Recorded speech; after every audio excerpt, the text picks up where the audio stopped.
HIIT ou treinamento contínuo? Qual a melhor estratégia para treinamento? Aeróbio ou treinamento para emagrecimento? Vamos discutir hoje no Treino em Foco, Fisiologia da Corrida, alguns aspectos a esse respeito. Acompanhe o vídeo.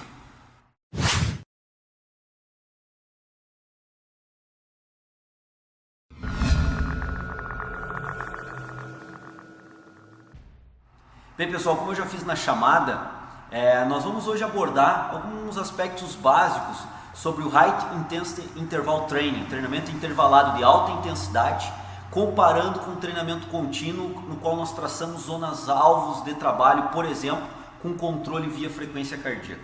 Qual desses dois treinamentos de cunho aeróbio são os mais adequados para serem aplicados?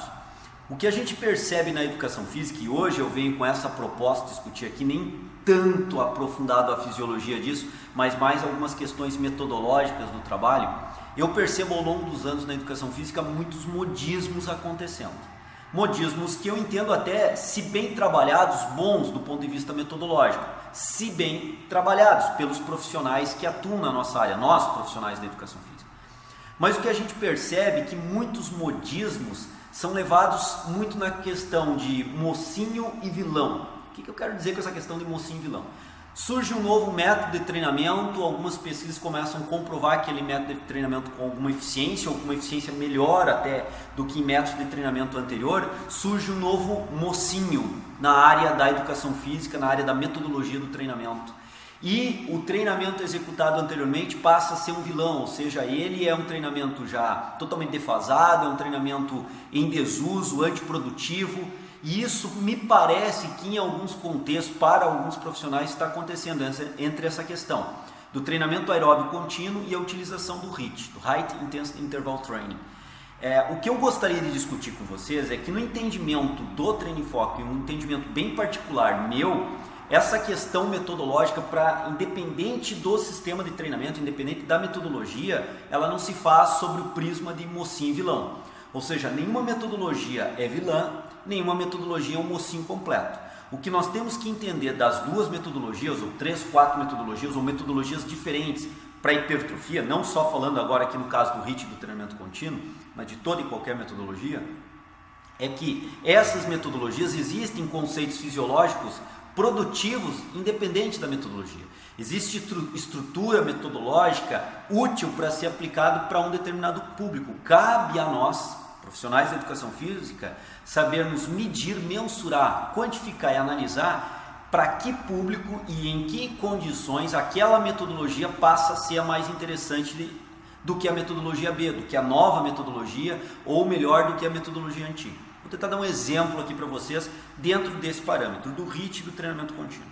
Muitas pessoas hoje em dia estão optando pelo treinamento intervalado de alta intensidade, porque realmente há uma gama de pesquisas mais recentes mostrando que esse treinamento apresenta uma quantificação fisiológica interessante, importante e em algumas condições melhor que o treinamento contínuo. Então, o que muitos profissionais de educação física estão optando? Por traduzir o HIIT com o mocinho do momento, e me parece que o treinamento em zona-alvo contínuo passa a ser o vilão da história. Como eu disse, esse não é o entendimento do Treino em Foco e particularmente meu não é esse entendimento.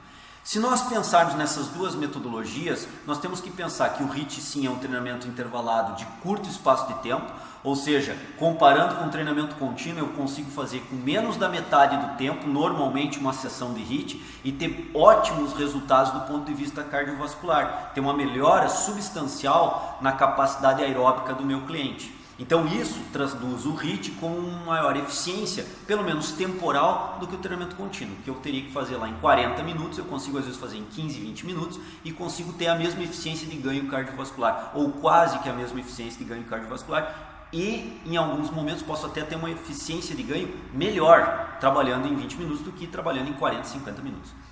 Só que para isso eu preciso fazer um treino de alta intensidade. O próprio HIIT está colocando, é um treinamento intervalado com alta intensidade, mesclando cargas de intensidade elevada com cargas de intensidade baixa ou regenerativas, por isso esforço intervalado.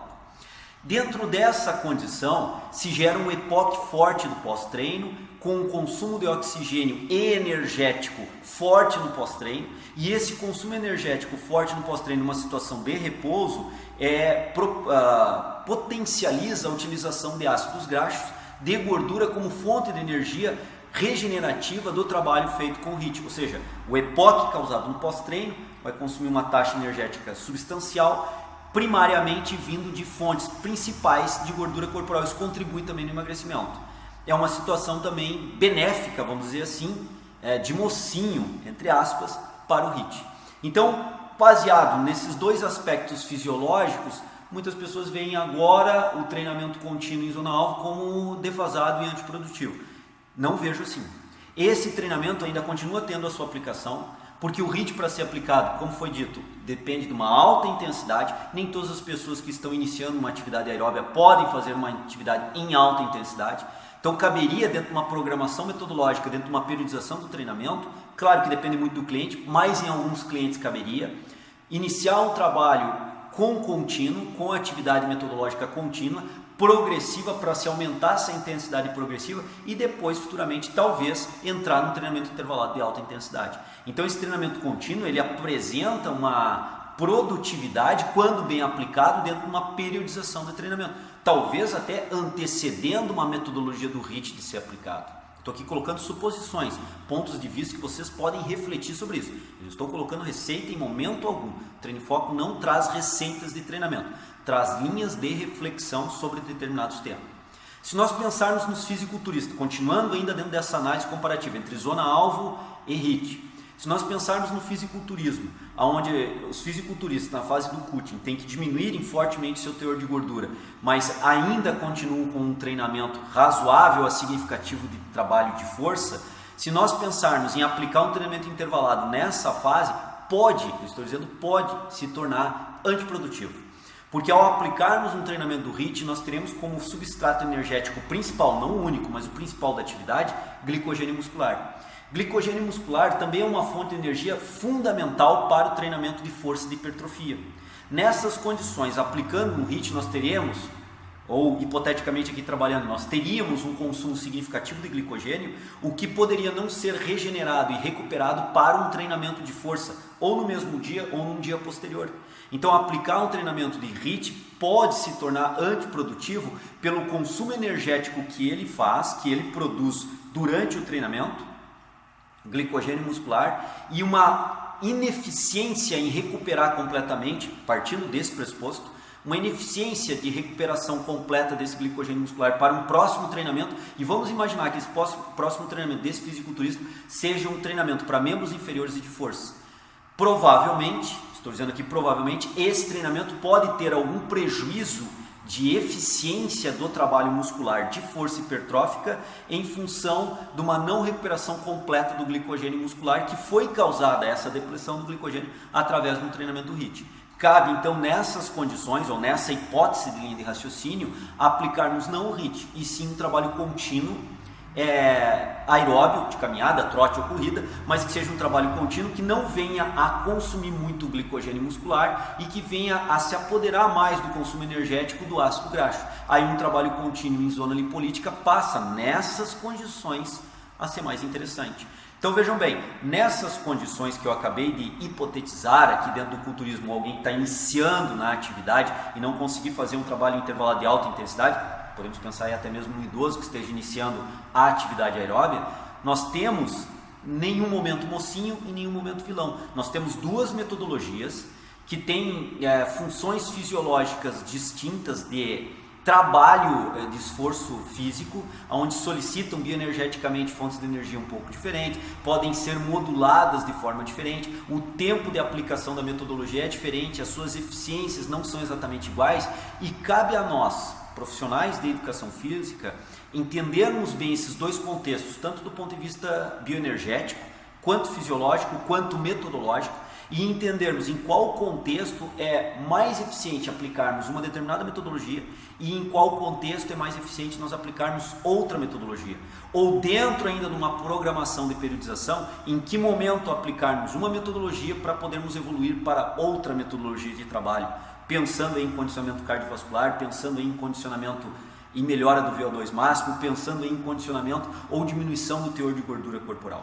Então, a visão do Treino em Foco, e a minha visão em particular, é que não existe o mocinho e nem o vilão. Existem duas metodologias que podem ser mais adequadas num contexto, uma delas, a metodologia A, por exemplo, e a metodologia B pode, naquele contexto, não ser a mais adequada, mas a metodologia B pode passar a ser a mais adequada num outro contexto, num outro nível de condicionamento físico daquela pessoa. Então é isso que o Treino em Foco gostaria de discutir e lançar essa linha de reflexão com você hoje. Existem bastante informações sobre as duas metodologias, mas não pensem que a metodologia, por ser da moda, talvez o HIIT, é o mocinho, e a metodologia de zona-alvo, por não estar na moda no momento, ela passa a ser o vilão da história. São duas metodologias interessantes, têm a sua utilidade, tem o seu momento de aplicação. Cabe a nós, profissionais de educação física, podemos fazer essa leitura e sabermos certamente, ou sabermos com eficiência e com adequação, em que momento passa a ser mais produtiva a aplicação da metodologia A ou da metodologia B.